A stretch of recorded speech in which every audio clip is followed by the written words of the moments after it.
Good afternoon, ladies and gentlemen. We are doing British and American culture, evolution and revolution again today.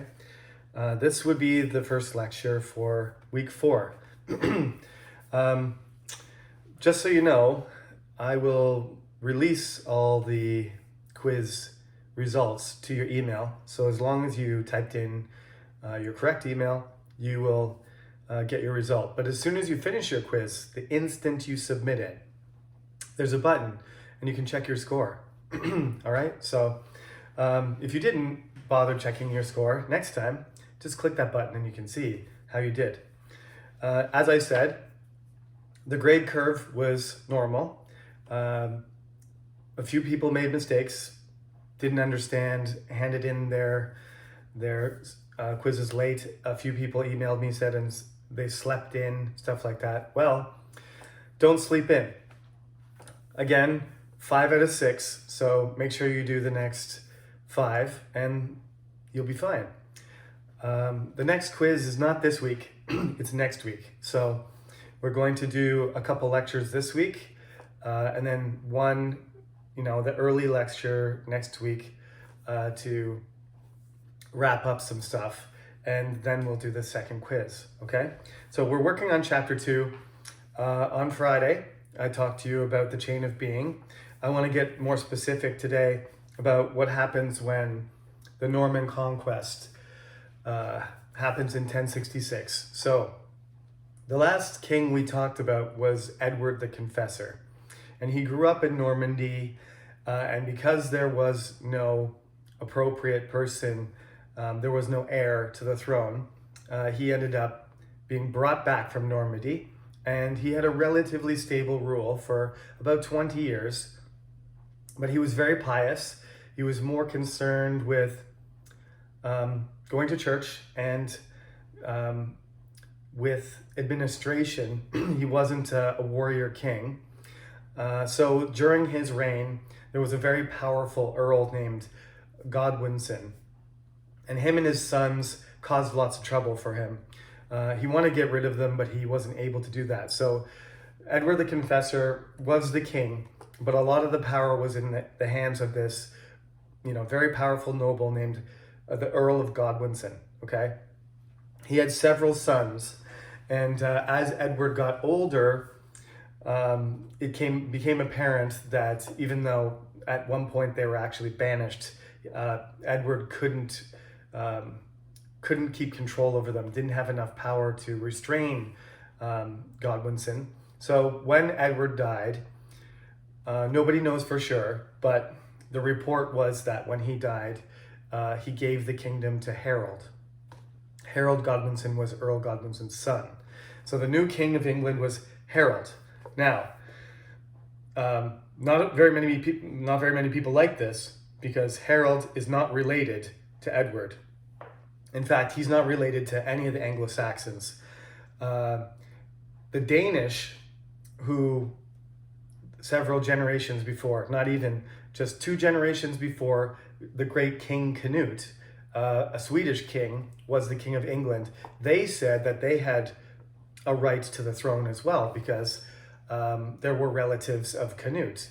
And Harold's brother, Tostig, who didn't like him either, he joined the Danes, and they claimed that that a Danish king or Tostig should be the king, not Harold. Okay, so in the north of England, which is basically controlled by Vikings still anyway, the Danes rise up, and an army comes over, and another Harold Hardrada, comes over. We won't worry about the names, but a Viking king comes over, meets Harold's brother Tostig, and then they start having battles and conquering the area of northern England. So Harold basically seems to be pretty popular, at least in southern England. He gathers up an army, he marches north, and he fights against his brother and this Viking king. And when he arrives there, they're not ready. They're not prepared for battle. Some of them don't even have their weapons or their armor. So they completely wipe out the Viking army in one of the most complete eradications of an army in the Middle Ages. So they completely destroy it. There's very few of them that survive. The Viking king and Tostig are killed. So this is a great victory.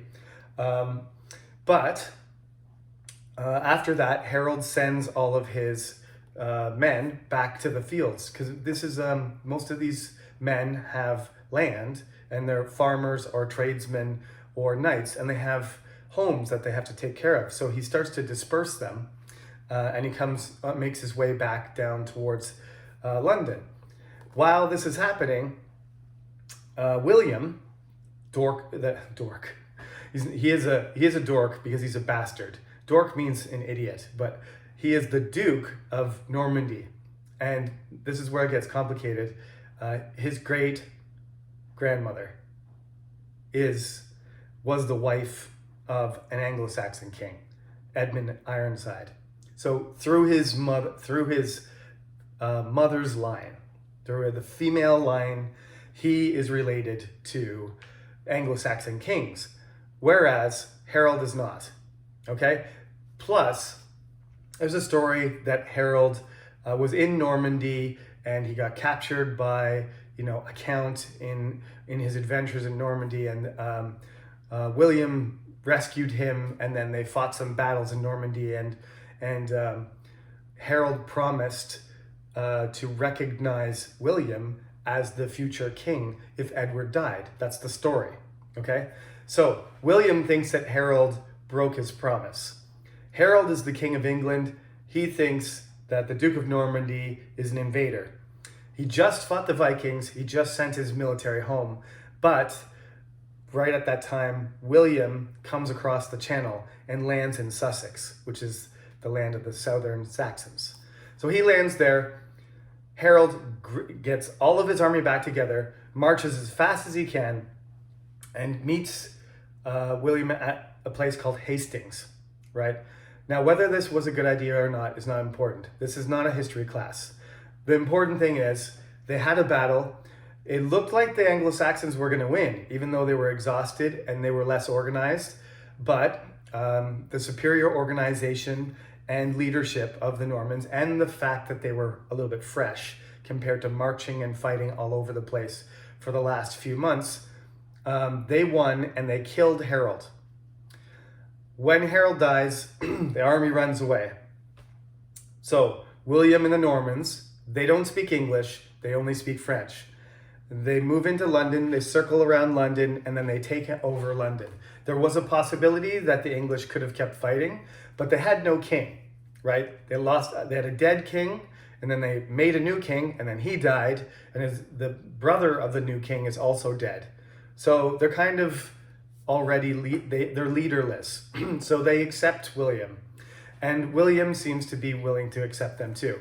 However, William's not the type of guy to be easy on the population. So at Christmas, in 1066, he becomes the King of England. He's the Duke of Normandy and the King of England, okay? Here's how it's gonna go. He becomes the king, everybody shouts, "Hooray, the king!" We got a bunch of French knights and a bunch of English people speaking a different language. The French knights think that the English are starting a riot and that they're resisting the coronation of William. So the knights start running around attacking people and setting buildings on fire. This is cultural conflict number one. When the king gets crowned, his followers think that he's being attacked and start burning stuff down, even though it's just the English people saying, you're the king, hooray, why are you burning our houses?" So this is what's going to happen. There's a lot of miscommunication, obviously linguistically, but it's a different culture. The Normans are French Vikings. The English are Romano-Briton, Anglo-Saxon Vikings. They're not very similar in their organization. France is very feudal. Okay, the English people have a lot more community-oriented autonomy. They don't have to do exactly what the king and the lords and the wealthy people say. They organize themselves and they represent themselves locally. They have a little bit more freedom than the people on the continent do. That's not what William wants. As soon as William gets there, he becomes the king. He starts bringing more Normans in, colonists basically, and he starts spreading them all over the countryside. And the first thing they start doing is building castles. And this is something that the English have never seen before. These are stone castles. These are not hills. These are Norman castles. There's a picture in your book of a Norman castle. Let me just find it quick. It's right there, 67. Now that might not look like a big castle if you're trying to attack it with a tank. But remember, people are attacking these things with sticks, swords and sticks and axes. Even if you had 500 people with sticks and swords and axes and ladders, it would be pretty difficult to get into this building, right? These walls are meters thick sometimes. It only takes about 10 knights, with arrows and weapons to defend this castle long enough for the army to come and support them. So they put these castles all over England. It's not for protection. It's not for protection to protect the English. It's to protect the Normans from the English. So these are like really strict police stations, right? It's not there to keep people safe. It's there to watch people and make sure they behave, okay? So they spread hundreds of these castles all over the place. William says, and nobody else in Europe does this either. This is not a normal thing for kings. William says, I own England now. I took over England. I personally own England. None of you own anything. The whole country is mine to do what I want with. So he owns the whole country. This is something that hasn't happened, as far as I know, in any other European country. He takes it over and he declares, I'm the king. Everything, every piece of land here is mine. He gives some back to the church. He gives a little bit back to the English, and he gives a huge amount of land to his followers, to the knights and the barons and the people who helped him in the army take over. So the whole upper class, all the wealthy people in England, all the dukes, earls, barons, counts, they're all gone. He just takes all of their stuff. They get lowered into the peasantry, and he replaces them with Normans. So all of the upper class speaks French. All of the property, all of the landed property belongs to Normans, French, Vikings, okay? So this is a complete transformation of the structure of society. When this happens, the English revolt. This is terrible. They didn't realize this was going to happen. And so they start rebellions in the north, and they start attacking Normans and breaking things and burning things. And William is, like I said, a very serious customer. He doesn't mess around. He goes up to northern England, burns everything, kills everybody. The stories are that even several generations later, the land was still burned and empty, and there was people wandering around because everything was still damaged.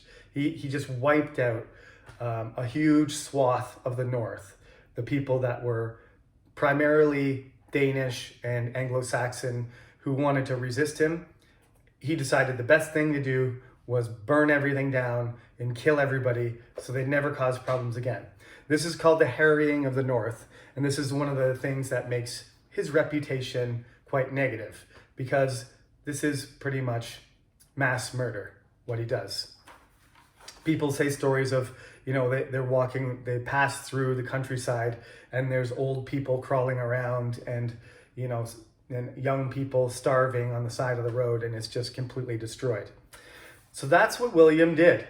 Now he was a bastard, which means his mother was not the Duchess. His mother was a mistress. So from a very young age, he's very tough. He managed to become the Duke, even though he wasn't supposed to be. And he managed to become the King of England, even though he wasn't supposed to be. He tried to learn English, but when the English started breaking the rules and causing trouble, He said, forget it, I don't care. And he made everybody speak French from then on. So this is one of the reasons why there's so many French words in English. Anytime you're talking about formal language, there's lots of French vocabulary in it. Anytime you're talking about food, you're talking about manners, or you're talking about sophisticated behavior, right?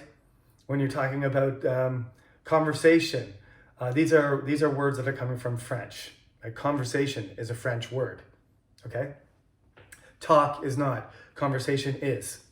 Okay. Parlement, the parliament, the group of people that represent the government. Parlement means to have a discussion. Parliament is a French word. All of these government, sophisticated words, educated words, words for etiquette. Etiquette is a French word. It's endless. There are about 25% of English is derived from French words, okay? So this is what makes English such a mess when it's spelling, but now you know. The Normans did it. They brought it. That was the language that they used for writing. It was the official language. The church used Latin. Greek was a language of academic language, of philosophy and learning. Latin was the language of the church. French was the language of the court, and the language of the common people was English, right? So you got Latin, Greek, French, and English. But English itself is a bit of a, as I said, it's got an injection of Danish, Germanic, and it's combined with a bit of, there's not very much Brittonic Celtic in there, but Anglo-Saxon English, Old English is very Germanic and Danish. So that's the language of the common people, and the top 100 words in English are Germanic. They're Germanic based. So this is one of the reasons why I'm teaching you all this, right? Our language, the language we're using to communicate right now, it has a very interesting past, right? It involves a lot of people trying to kill each other and taking over the island and then mixing, okay? And this is the point where the French language comes in on top. So that's where it ends up staying, all right? So French words tend to be higher level, more formal vocabulary. Latin words tend to be a little bit more related to, law and official things and religious things. So we don't run around using big Latin words or big French words as much as we use the regular English words. But if you're studying, you need to know these words too, and this is where they come from.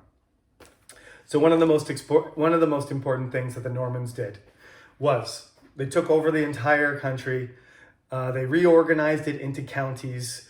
Normans became the lords, and they sort of took an inventory of everything. They did this thing called the Doomsday Book, where they counted every pig, every sheep, every person, every field, every tree. And it's an amazing resource because you can see exactly, that the economic state and the population and the demographics of England, all because of William. So he's a bad guy.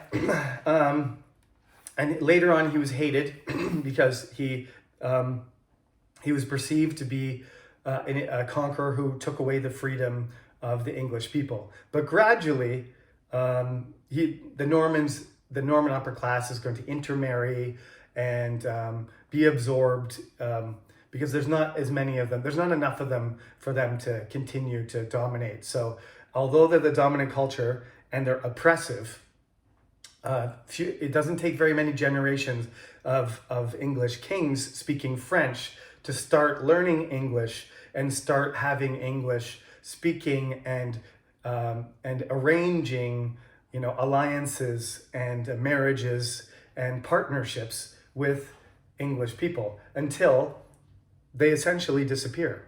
Okay, it takes hundreds of years, but they start to identify themselves as English, not Norman. So we'll get to that though. So this is the way it is. I won't talk about every king because that would take forever, and this course is not about kings, but kings have very, very important roles. So William dies, and he spends most of his time in Normandy. And the importance of this is that he kind of considered Normandy more important than England. Even though England had bigger population, more resources, and a more developed culture and everything, Normandy was where he was born, and that was his inheritance.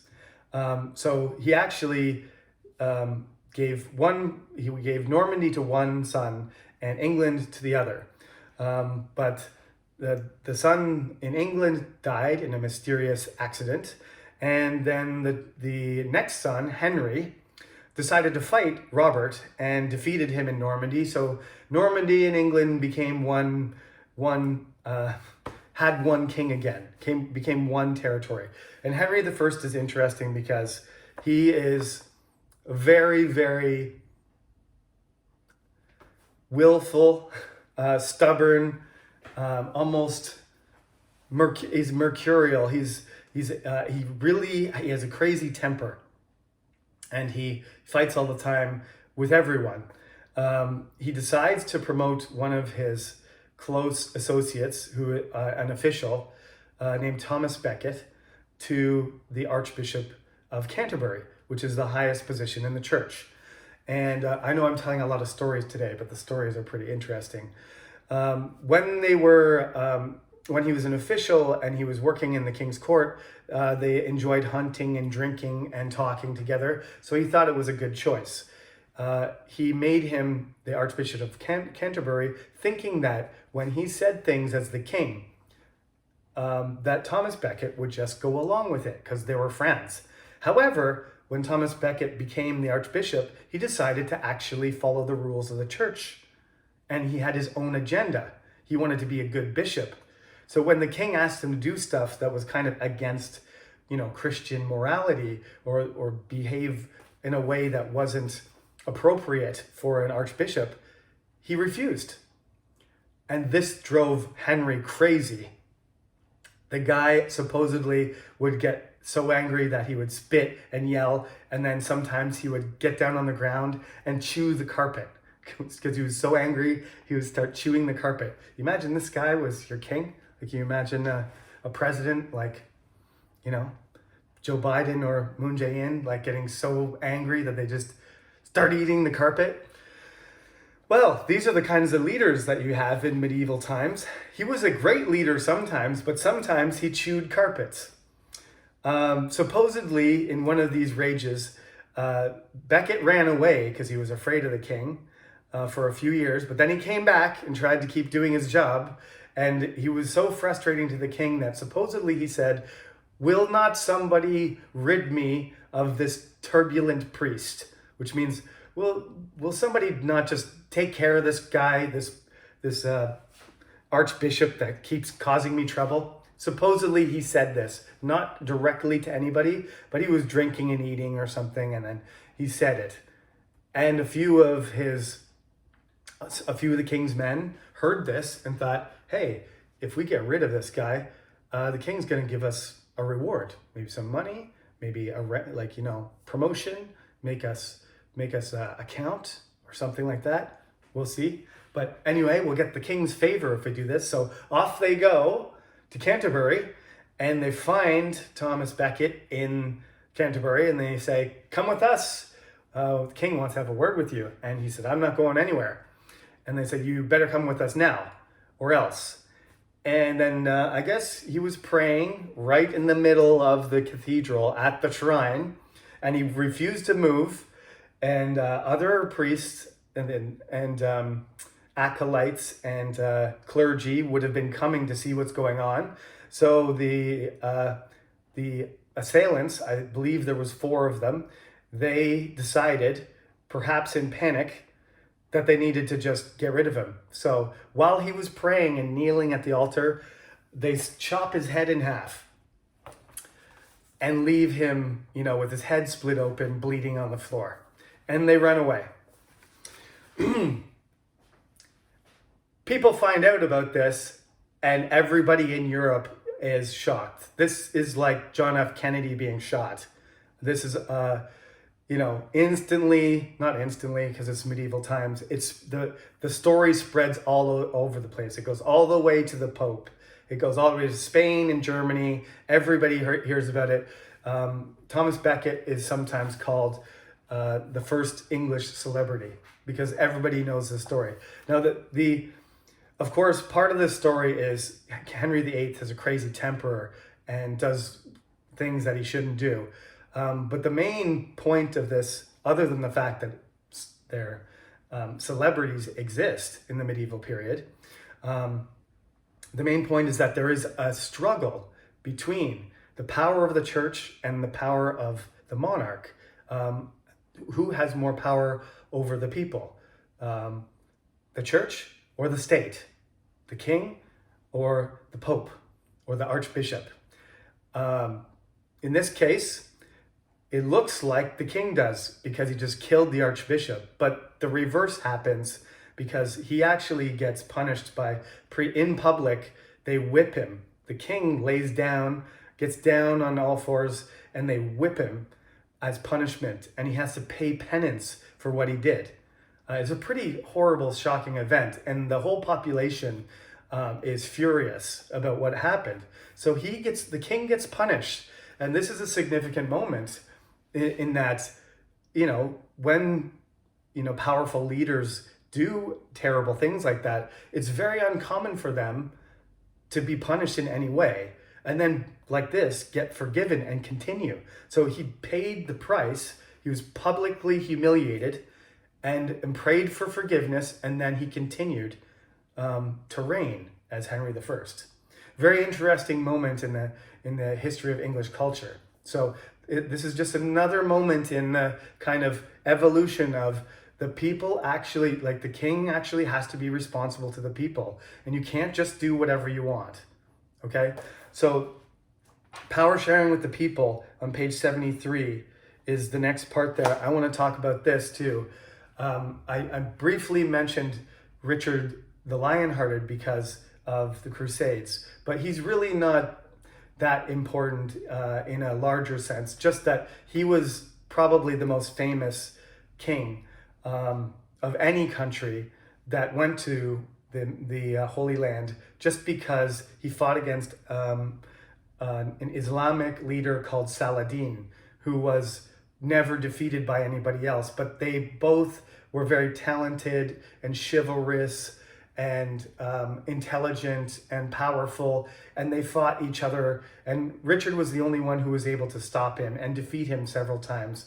And they had some strange exchanges of letters and gifts with each other. And that kind of romantic story makes Richard very famous. But it's really a side story to the British culture itself. But you can say that Richard the Lionheart was the ideal warrior king. He was a crusader. He was a skilled, personally, he killed probably hundreds of people. He was a big, strong, powerful man. He was intelligent. He spoke multiple languages. He was interested in music and art. He was the ideal medieval king. He wanted to be as much like Arthur, the myth, the story of Arthur. He wanted to be Arthur. The sword that he used, he called Excalibur. You can't deny that the guy had an obsession with the image of Arthur, and all the kings did. But Richard the Lionheart came the closest.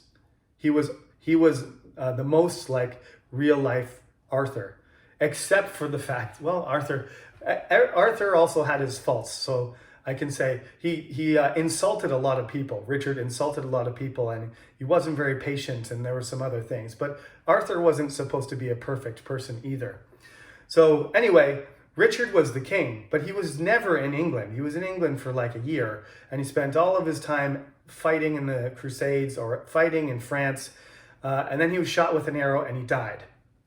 So his brother, King John, who was not very well liked, his mother liked him, but he was not very well liked. He tried to continue the fight in France, and he lost. He spent a lot of money. He taxed a lot of people. He tried to fight the King of France, who was called King Philip Augustus, who was a rival of Richard.